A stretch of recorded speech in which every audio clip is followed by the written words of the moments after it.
Hello everyone, welcome back to Spararia YouTube channel. Alright guys, so yeah, in this video I would like to share you a tutorial on how to split screen on Samsung Galaxy A56.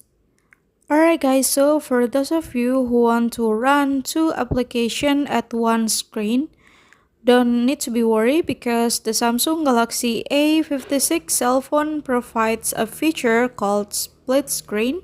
So this feature is allow us to split the screen application into two and use both at the same time. And how to split screen is very easy. So yeah, now you can click on recent button like this, and then on the icon of apps you can click, and then now you can click open in split screen view, and then now you can choose another apps that you want to split. So yeah, here's the result. You can use both application at the same time, guys.